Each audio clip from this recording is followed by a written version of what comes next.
it's been an amazing, weekend of football, especially in the Premier League, where we had literally the derby weekend. Arsenal took on, Tottenham Hotspur. It just ended. We'll come back to that game.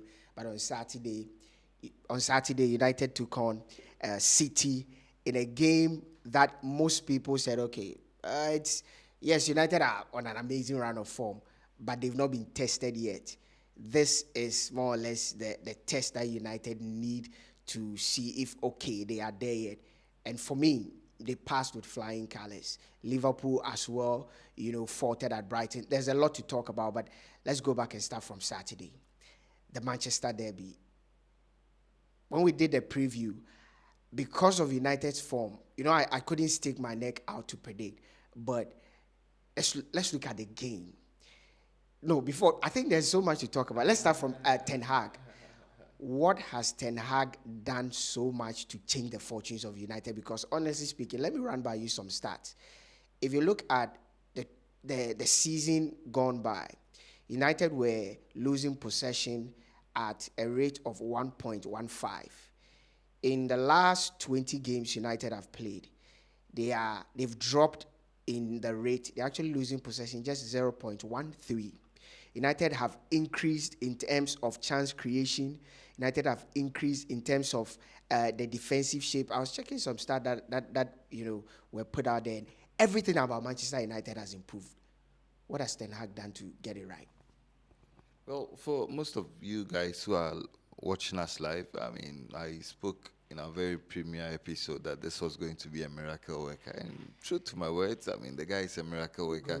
Yes, we need to go back. We need to go back. We need to constantly remind people that this is the miracle worker at work. And Riley said he's improved about every department in Manchester United's game. I think that's one of the biggest things that he's brought us to be a change in mentality. That has to be the biggest element, and those are parameters you cannot really lay fingers or hands on. But I think that he's changed the mentality. He's changed. I also chanced upon a statistics that if City take the lead in games, they've never lost a game before. You understand? And for me, you look at Ten Hag, you look at the players he's improved, you look at the culture, you look at the attitude. Then before you come to the tactics and all of the things that he's done right in the boardroom, I think that I think that in a space of 7 to 8 months, Eric Ten Hag has done a tremendous job. And listen, when he took up the job at Manchester United, he made promises. He was hired because people who are close to the board in Old Trafford said that he charmed the panel when it came to his interview. I think that he's gone on. He's gradually developing a style of play.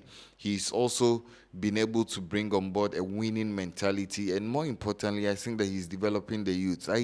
I look at the game. Yes, there were some controversies in that particular game, particularly the equalizer by Bruno Fernandes. Look at the rules and all of that. Exactly. But I think that generally speaking, Manchester United look together under Eric Ten Hag. And I think that Bruno Fernandes said it very clearly yesterday that now they appear to be a team. In the past, they were not a team. I don't know who shade it was for, but I think that now Manchester United are playing with a sense of identity and a sense of togetherness. And for me, it's all down to the manager and the tremendous amount of job he's been able to put in. He's developed a system of meritocracy in the ranks of the players. I mean, you get to play very well, you keep your position in the team. Before Eric Ten Hag had to come on board, the call was that, will he have the balls to bench Harry Maguire? Will he have the balls? I mean, noting very well that Harry Maguire was the captain of Manchester United. Then when he came, he decided that, he wasn't going to switch the captain. But not switching the captain didn't mean that the captain was going to be in the team all of the time. There were other untouchables, especially under Ole Gunnar Solskjaer. Too many players had bad days that were allowed to keep their position, even when they were having bad days. But now you come into the team, even if you are the best player and you miss team meetings because of sleep, you are going to be punished. And for me, I think that this is the one biggest change that has occurred through the ranks of Manchester United under Eric Ten Hag. I agree with you, on the bit that he's established a sense of direction and discipline. One thing that I realized, I don't know if you've heard the story. Earlier on in the season, Rashford, was not getting game time, basically because, like you said, he overslept. He broke some disciplinary rules. Some had got to do even the food, you're supposed to eat. Garnacho himself, had disciplinary issues. He set the the the template and ensuring that, listen, everybody abides by the template. And I think that that's the hallmark of a good manager. When you come into a chaotic situation like United, have had in the last 3, 4, 5 seasons, things were not rosy under, Ralph Ragnick. I mean, it was clear there were boardroom issues, amongst the players themselves. There was no unity. There was so much indiscipline. And he walks into a chaotic situation, a very toxic situation, and ensures that there is sanity in the dressing room. He puts everybody in his place, no matter your caliber, whoever you are. He ensures that I am the manager. And right now, the players follow him. The players heed his advice. One thing that we've seen teams lose their dressing room. It's down to the fact that the players do not respect the manager. It's happening to Chelsea. It's happening to most of the big clubs. When you lose the dressing room, the rippling effect is huge. You see it on the pitch. For United, you could clearly see that, listen, he has a hold in the dressing room. The players follow him. He's the leader in the dressing room. And that's one thing that has gone well for Manchester United. There's a sense of character in this team. Listen, forget about the issue with that incident of, I think it was an offside, because we'll probably come to that. We'll come to that and the rules and all of that. But when they went down, you could see that there was a sense of belief. United were attacking City at will.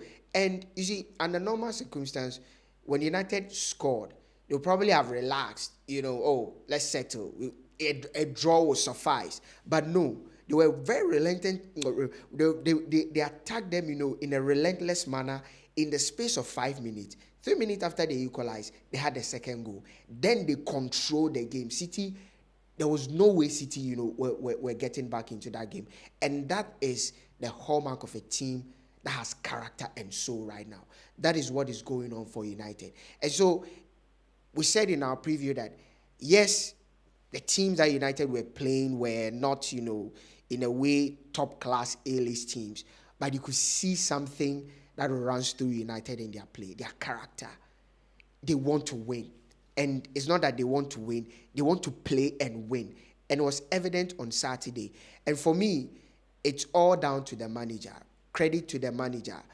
He's whipped up, and there's a new atmosphere in this Manchester United team that I feel right now they've put in themselves in the conversation of who even wins the league. Off air, we're talking about the fact that by Thursday, all the first 19 games should have been played. Then this weekend, we press the restart button. There are 19 games to go. The difference between the first and the fourth is barely about 10 points. 9 points. 9 points is just 3 games. Arsenal have a City to play twice. This same Arsenal is playing Manchester United this coming Saturday. So everything can actually unravel in the space of 2 weeks, and we could have new league leaders. So United have put in themselves in that conversation because of what Eric Ten Hag has done with this team.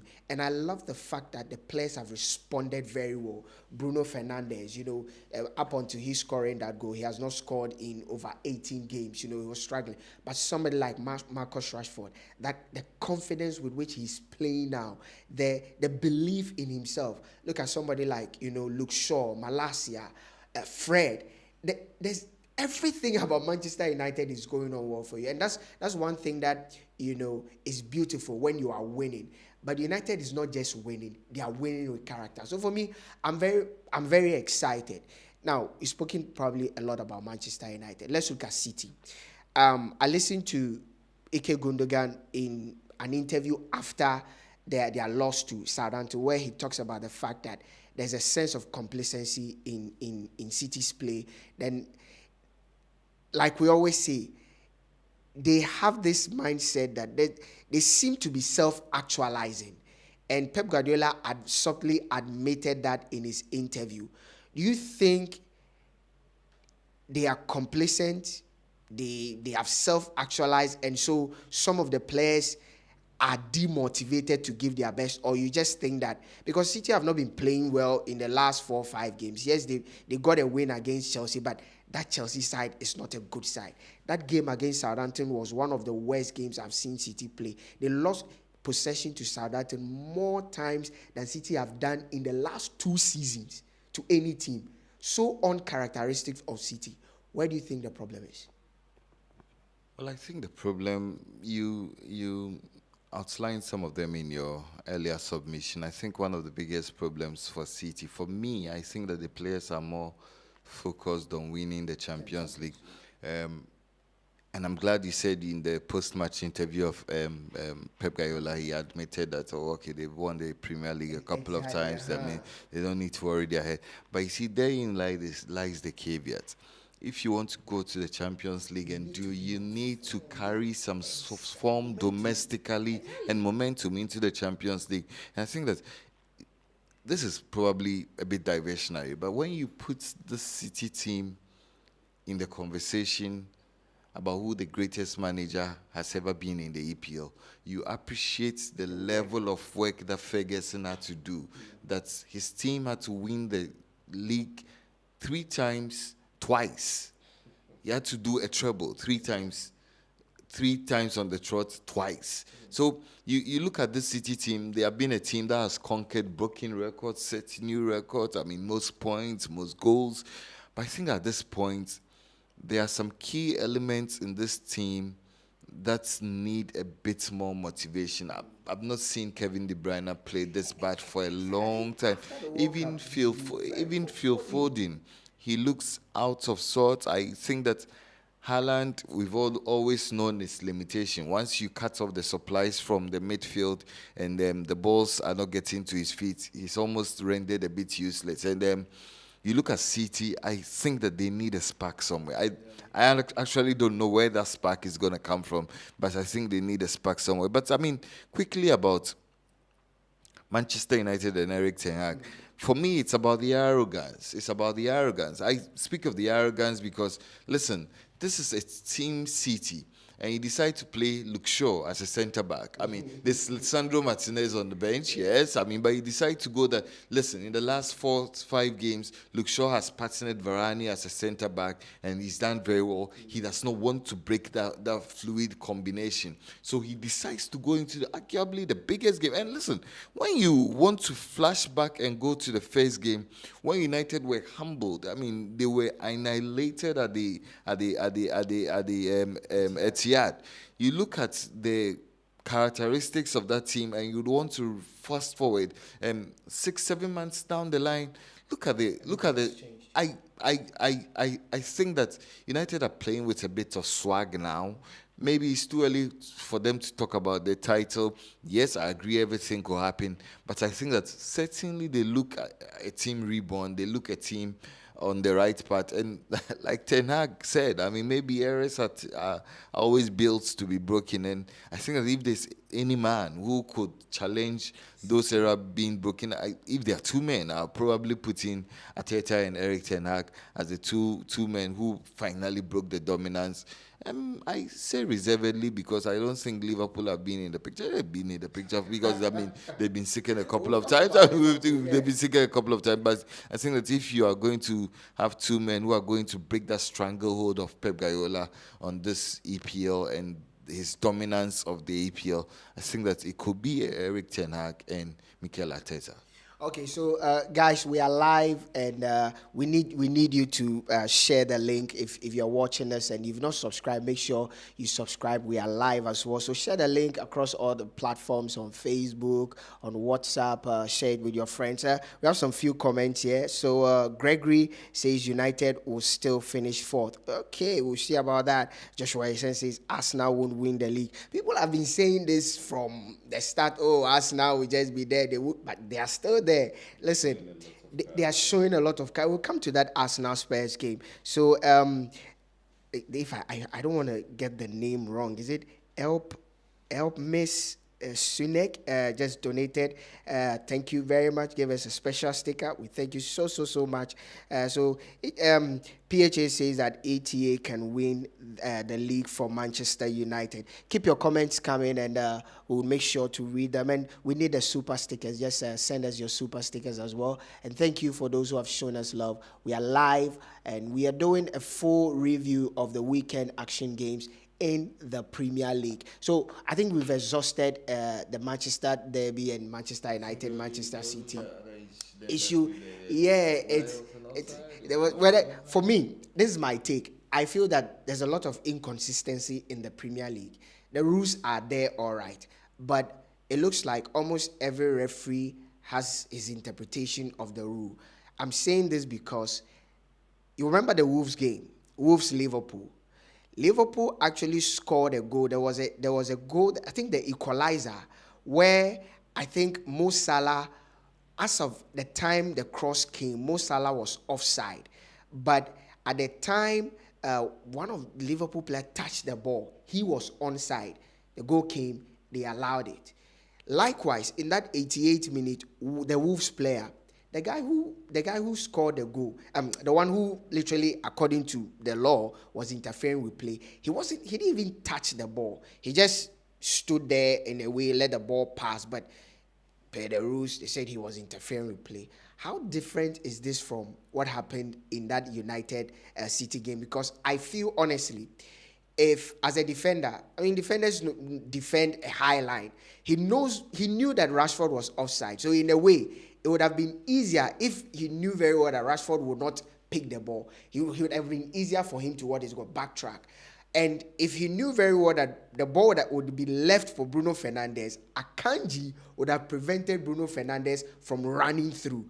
And so, if you watch clearly how the situation unfolded, I feel Rashford was interfering with play, though he didn't touch the ball. His movement made it difficult for the City players to, in a way, close up or whatever there is. But that's my thinking. I feel that, listen, the inconsistency in the Premier League sometimes, this is football. It's the reason why we love our game, the controversies all. But in my honest opinion, I think that the law is not cut out and it's too shallow for me, because today it's offside here, the next day it's not offside. And that is personally what I think.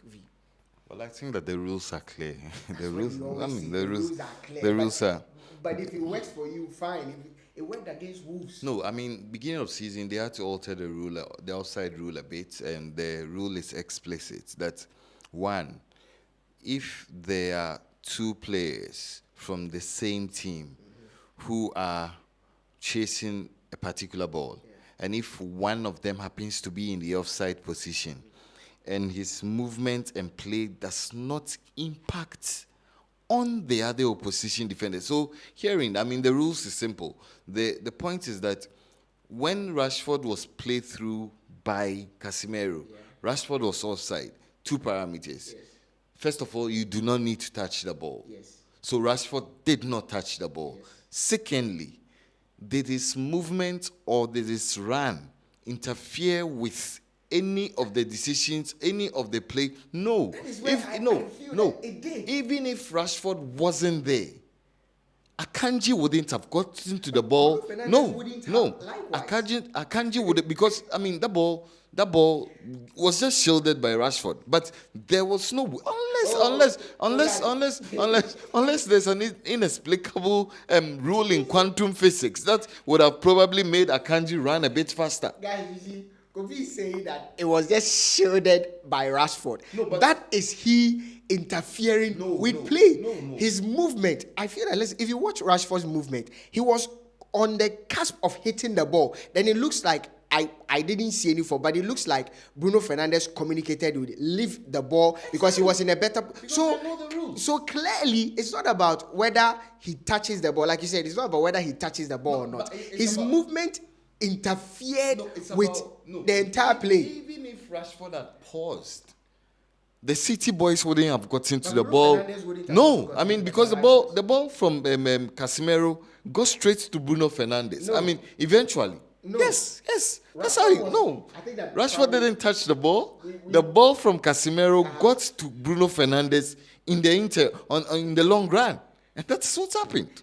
Okay, so guys, this is my take. Like Kofi has explained, was the movement of Rashford in any way, whether he touched the ball or not, did it literally impede or in a way contribute to the goal? Because listen, this is where I think that the rules is so inconsistent. The runs of Rashford in a way allowed Bruno Fernandes to actually come in and kick the ball. But I want to know your opinion. What do you think? Do you think the ball was offside, or do you think it was a clean goal? We've seen a lot of commentary, even some of the referees themselves. There's been division amongst the referees, the footballers, the pundits, and everybody. There've been sort of division. Some feel it's offside, some feel it's no offside based on the rules. What do you think? We want to see that in the comments section. Engage us in our live show this evening as we do a review of the weekend action games. Let's switch to Liverpool. We can rant and rave about the tactical, problems at Liverpool and all that. Is it time the owners of Liverpool, the handlers of Liverpool, started looking at life beyond Jurgen Klopp? Well, I think Liverpool are done. Honestly, I think they are done. Because they've lost some few games? No, I think they are done. The things that Liverpool did to bring them sources, they are not doing it any longer. A couple of seasons ago, Liverpool would probably hound you, choke you out, press you, hound you into making mistakes. It's gone. It's gone. It's gone. It's absolutely gone. And you see, you look at key elements that had to improve dramatically under Jurgen Klopp. Salah does not look the same player since he took that pay increase. I mean, it looks like the boy is already in paradise, enjoying his pension. That has always been your narrative. You did that with Messi. You are doing the same thing with. No, I did that with Aubameyang at Arsenal. I did that with Messi at Barcelona.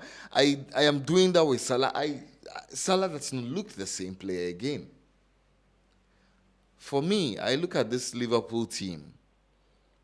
Where do they stop the bleeding from? The manager has no clue what is happening. And listen, you can probably try to coerce yourself into thinking that they are going to come back. I think there's been a paradigm shift.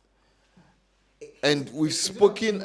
No, we've spoken. Go through bad patches. No, let's put the conversation right. Yeah.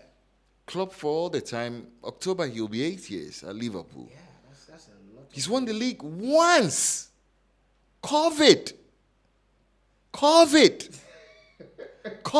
No, I mean, listen, if you put the issues in perspective, yes, I mean, he's won the Champions League, albeit against Tottenham. He's won the Carabao Cup. He's won the FA Cup. But listen, if you're going to put issues in perspective, he's won the league once. The Champions League once. Once. FA Cup once. FA Cup once. Exactly. But he's won every single trophy there is to win as a manager. I think that if you put Klopp's record under the microscope, it's terrible.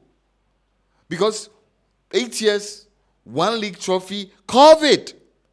Come on. I mean, and this Liverpool team is miles beneath the very best teams on the land. So, therein again, listen, I feel I would want to disagree with you. Teams go through rough seasons.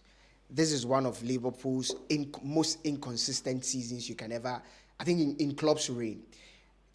Do you know they've conceded as many goals in less than half of the season compared to they did the entire space of last season? I think after yesterday's game, they had conceded 28 goals. Last season, the entire season, they conceded just 26 goals. So clearly, defensively, there's a problem. We spoke about the midfield having issues, the striking department having issues. Yes, they've been very inconsistent. As much as you want to blame Jurgen Klopp, I feel that teams go through patchy seasons. This is one of Liverpool's patchy seasons. You do not sit there and tell me Gakpo is a bad talent. He's just walked into this team. He wants to, fix the pieces with time. I agree. The mistake Jurgen Klopp did was to not to sign a midfielder. I remember before the season started, he said we do not need a midfielder. We have the men. Like some people say, we have the men. We have the men. Good evening to our own president, Akufo-Addo. We have the men. We have the men. But that was the tune of Jurgen Klopp. They had the men. He mentioned the likes of Jordan Henderson. He mentioned the likes of, Keita, Thiago Alcantara, the young chap in Harvey Elliott. But when the season started and he realized that, no, I think I made a mistake, he admitted that we need to go inside. He goes out into the market, brings in the Brazilian Arthur, and he's nowhere to be seen. But then why do you go out there I'm coming. Gakpo is not a midfielder. Gakpo is an attacking forward. Sort out the midfield. But that's why I want to blame Jurgen Klopp for his indecisions earlier on in the season and during the season. And it's the reason why Liverpool are still struggling. The midfield is a huge problem. The midfield is not compact enough. If you want to play the way Liverpool play, your midfield has to be solid. You need guys who can press and press well. You need guys who are also press resistant and guys who can pass within spaces. Take away Thiago Alcantara and none of the players in there can pass within spaces and is press resistant and can press well. And most of the guys who used to do the job, they are old. Jordan Henderson is old. The forward line is a new forward line altogether. Darwin Núñez, he's not used to this system.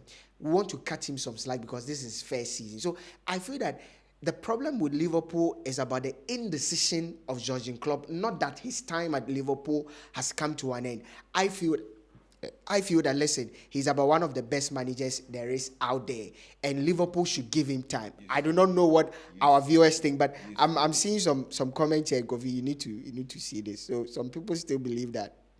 So Dwight come back to say, I remember how Lucky was singing the praise of Conte. Look at how he's changing his song. Oh, but we've not even touched on Arsenal now. Forgive me, guys. So Virgil Leo is saying, wishing big calamity on Arsenal's campaign. Enemies go shy. Abel Kujo comes say, hi guys, welcome back. United will definitely qualify for the next Champions League season. And yes, Arsenal will win the league. That's a bold statement. For United qualifying for the Champions League, I strongly agree with that. But a bold statement, Arsenal would win the league. Like we said, 19 games to go and lots of tough matches to come. John Kaku says, hey, Liverpool. Asa says, Liverpool and Kasa, they are not serious. Kojo A4 says, the midfield of Liverpool is porous. It ought to be changed. That's where I agree. We all saw it. But apparently, Jurgen Klopp did not see it. He comes back to admit there's a problem. He goes into the market in wanting to fix the problem. For me, he made another mistake by signing Arthur. Arthur couldn't even get into this Juventus team. You bring this player and he's injury prone.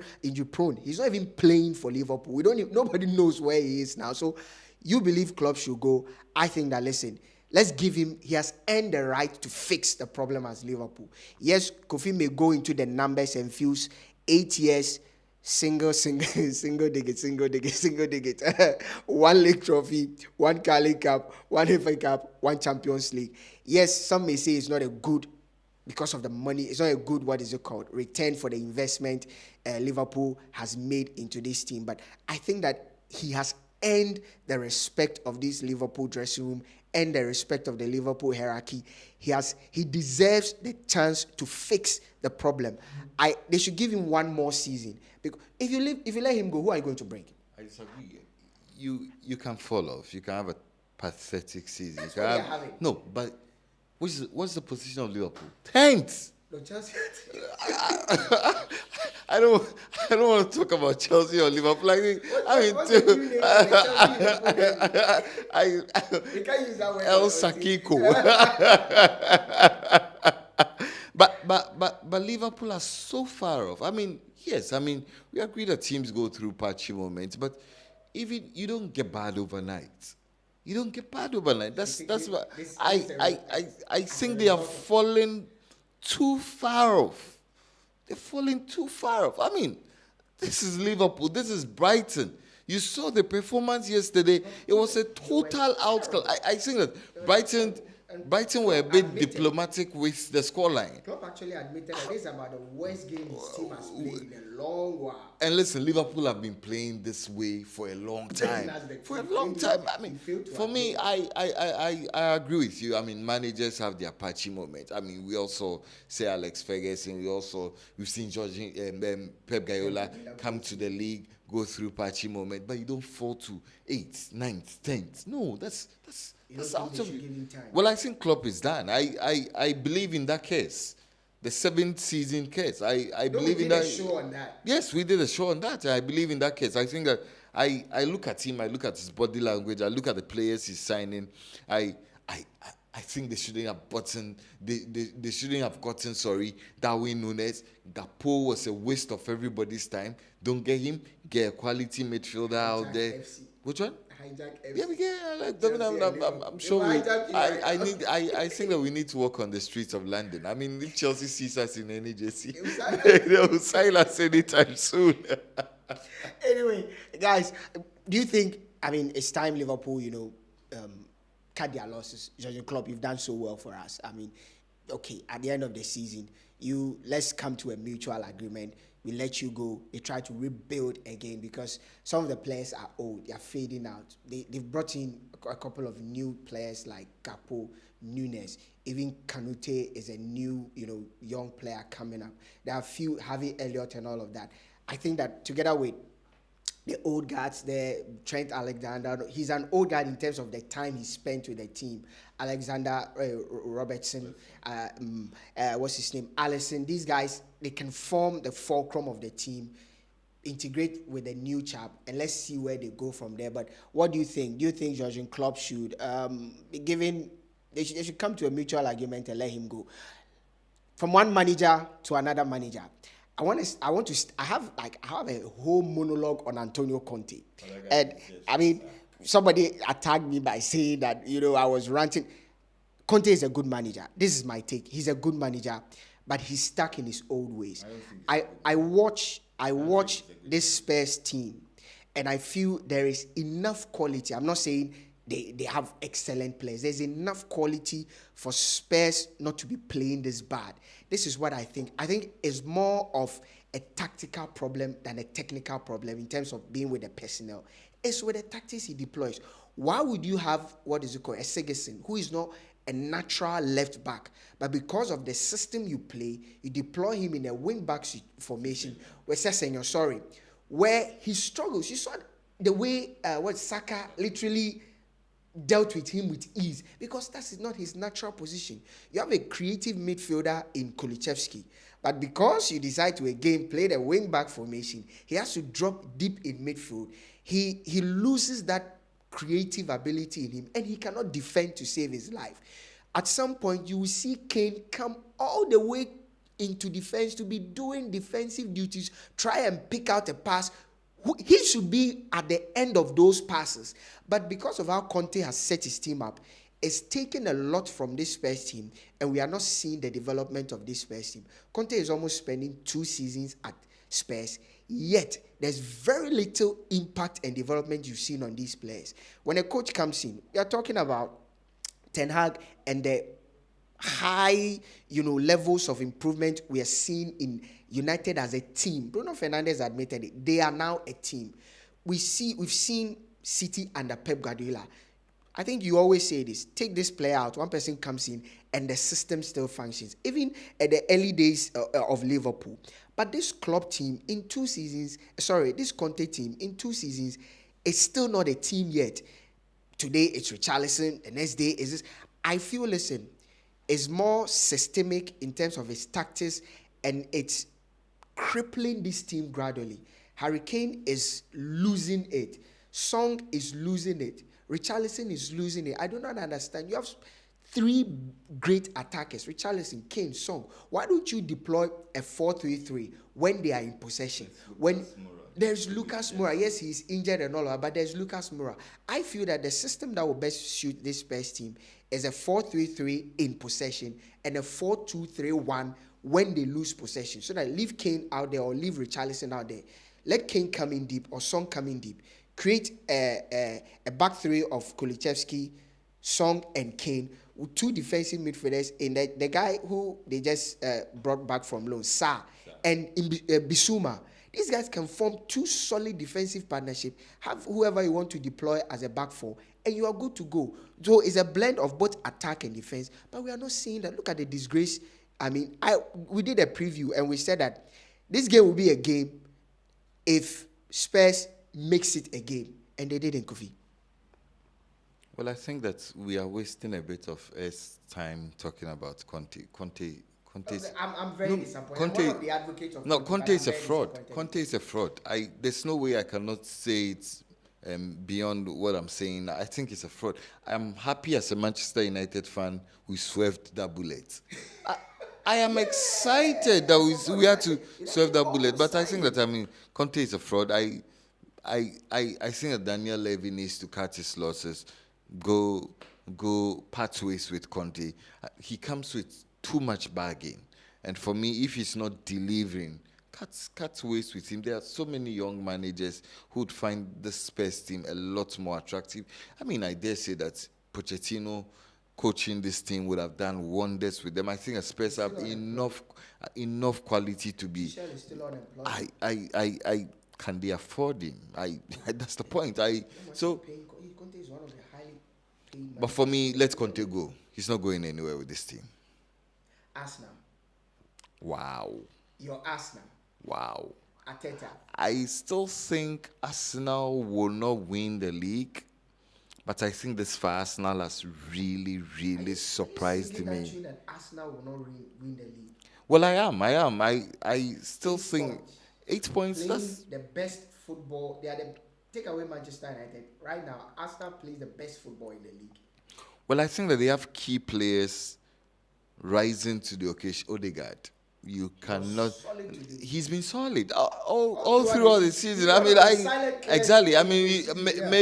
Maybe Saka and Martinelli and Gabriel Jesus and Nketiah get the headlines, but Odegaard solid. I think that the partnership of Xhaka and Partey almost had a pile driver today. It hits the post, and I think that it would have been one of it would have been one of the greatest goals to have been scored in the APL. He hits it really well, and for me, you cannot hit Arsenal at this material time. They are playing very well. We keep setting barriers for them. They keep jumping over it, and I think that little by little they will be in the top four. That's a surety. Barring any other unforeseen scenario, I think there's no way Arsenal will not be in the top four. Whether they can win the league, I think the league will get interesting at certain points in time. But for me, Arsenal, they have been absolutely superb. I agree with you on the Arsenal bit. We didn't give Arteta a lot of respect because new manager walks into a new team, had issues in his first season, was working things out. And I think there was a time when I spoke about the work Edu and the backroom staff have done to ensure that this Arsenal team gets to where it is. Guys, if you are watching us, this is our live stream. We're doing a review of the Premier League games that were played on Saturday and today. And we're talking about Arsenal. What do you think? Do you think Arsenal can win the league, or the 19 games remaining, Arsenal will falter, and either United or City would probably overtake them and win the league? What do you make? We want to see that in your comment section, and engage us in the comment section. Let your comments come through. If you've not subscribed to Sports 101, make sure you subscribe to the channel. It's very, very important. Subscribe, like our videos, and share the link as well. Now, in today's game, one thing I saw that was very evident was how Arsenal transition from defense to attack so easily and so quickly. In just about 2-3 passes, Arsenal will be, in the attacking zone or of what is it called, Tottenham Hotspur. And I think that they are exploiting the quality of Zinchenko,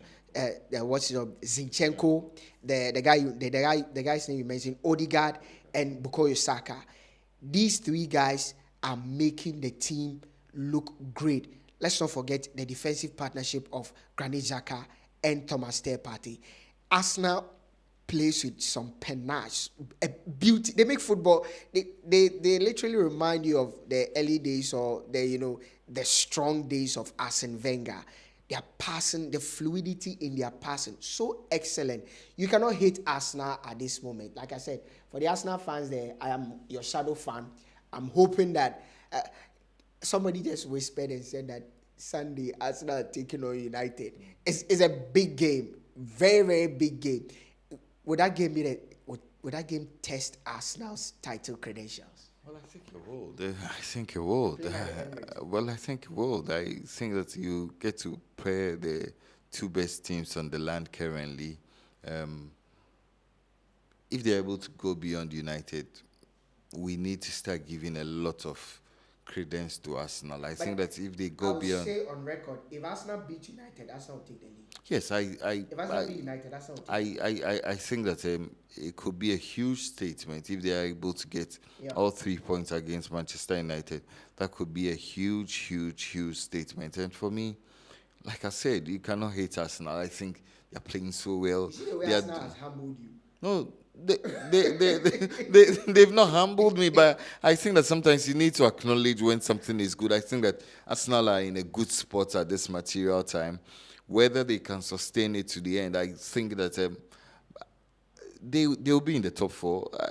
I expect City to move up another gear. I expect Manchester United to keep the momentum going.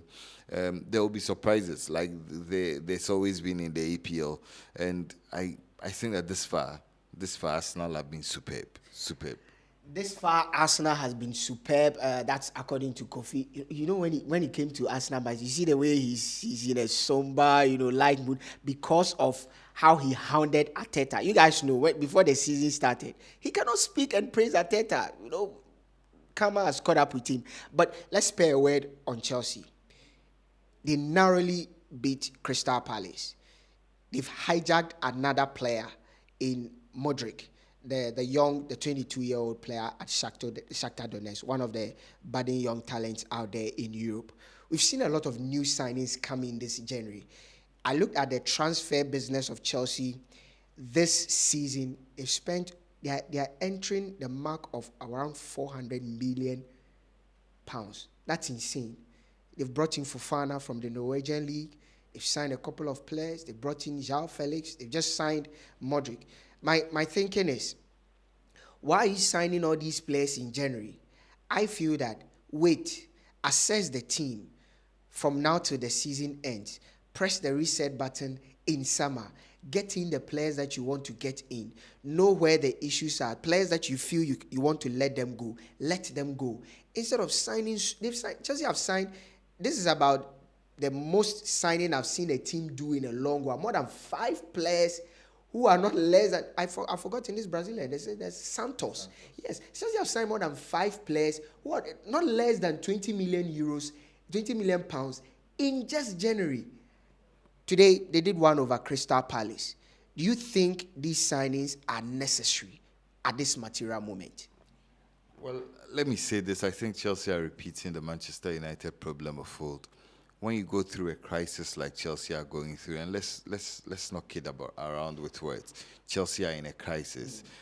I think that I like the mentality of the manager today. What he did was that he pressed the reset button. He went back to basics. He felt that he could put in only players who merited a place in the team. So you had Thiago Silva come into the team. You had somebody like Badia Shelley come into the team from Monaco. Then you had that young left fullback, Hall.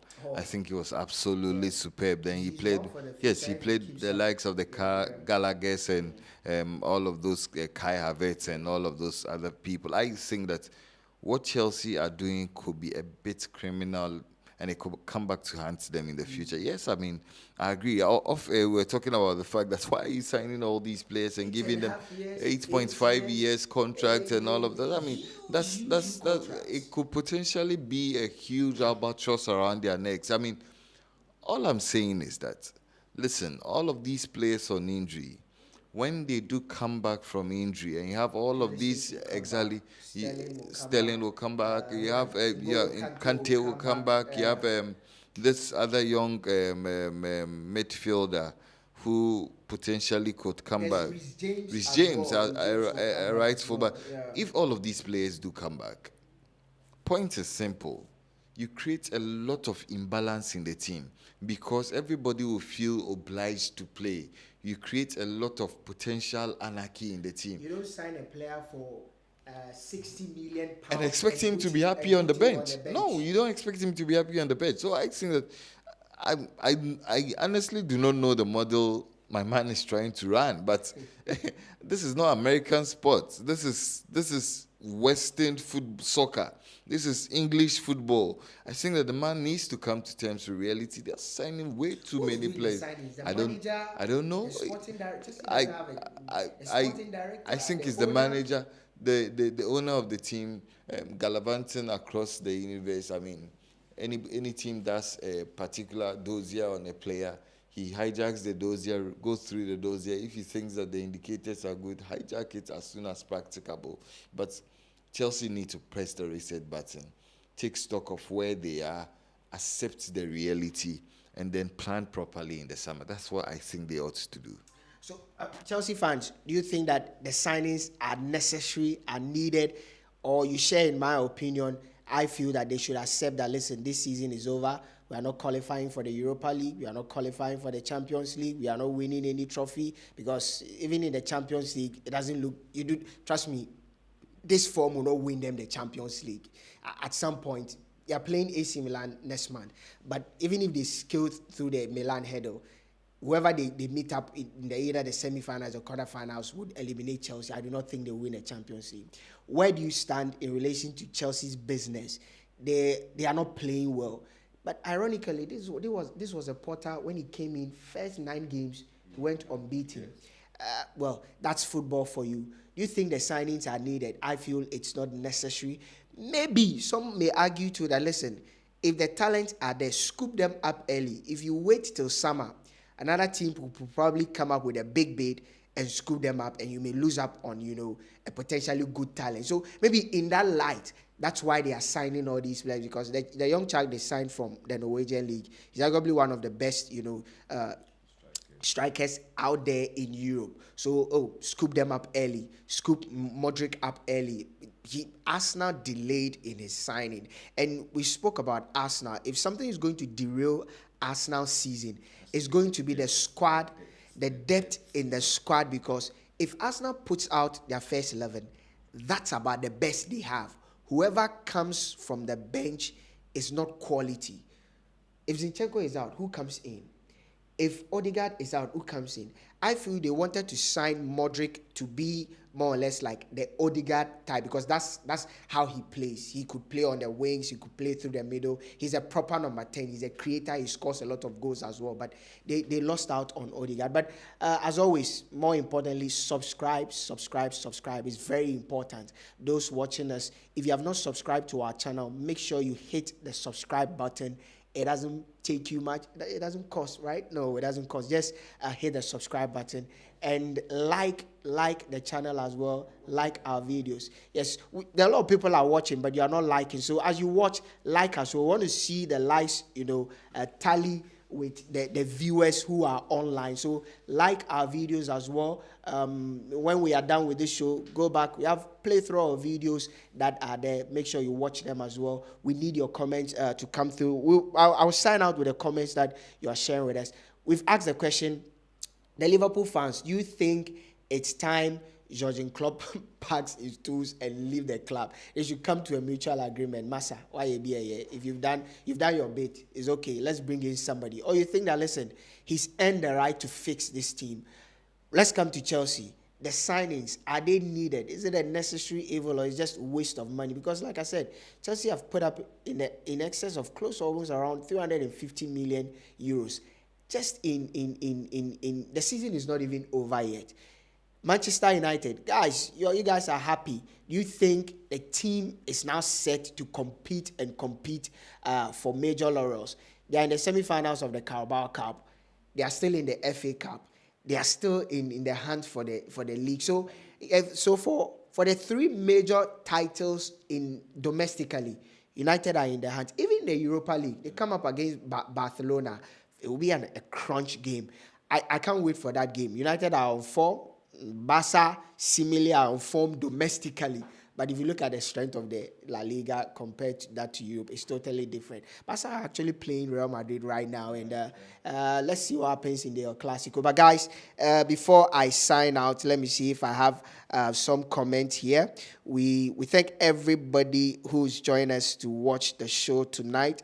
The Liverpool fans are talking. It seems like the decision is unanimous. Jurgen Klopp should go, Charlie. Kofi.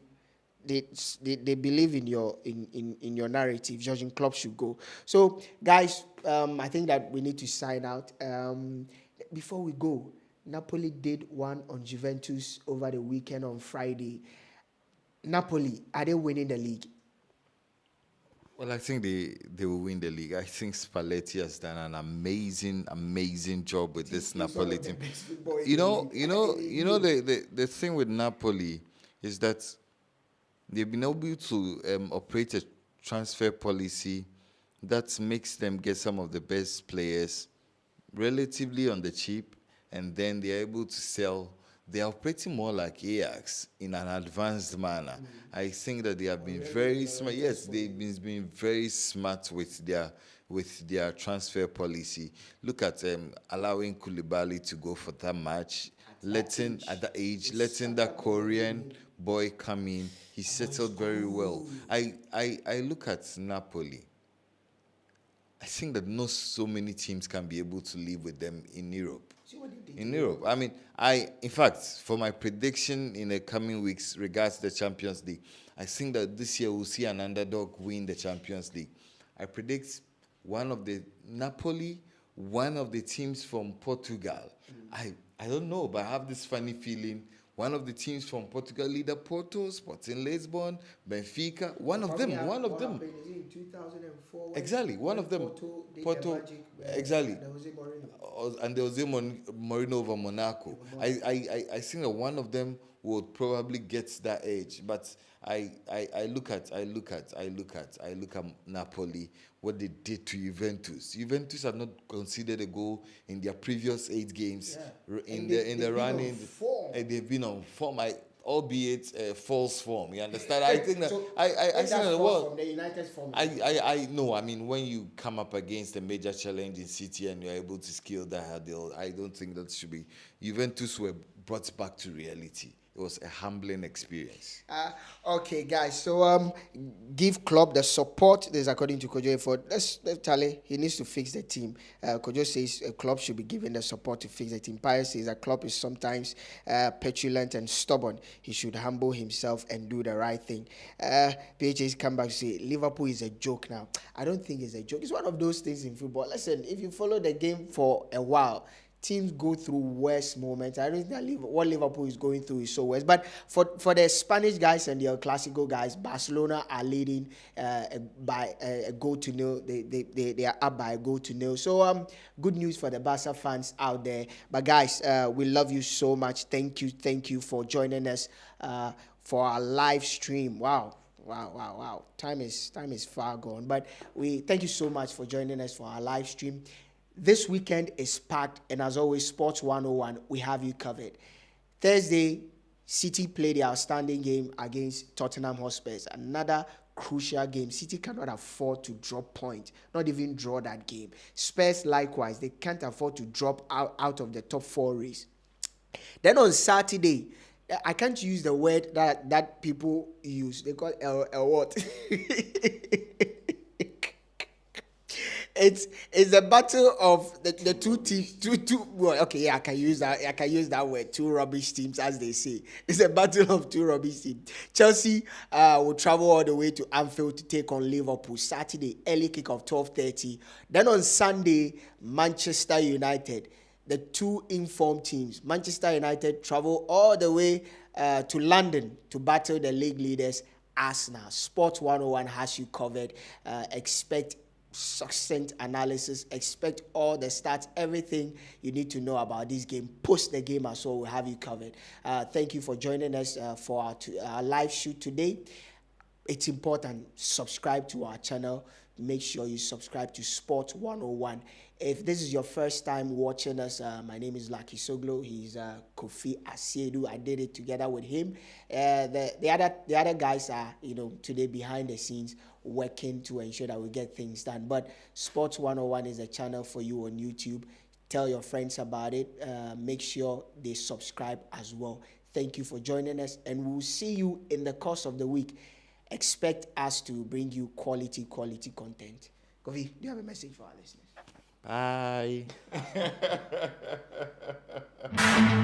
Bye.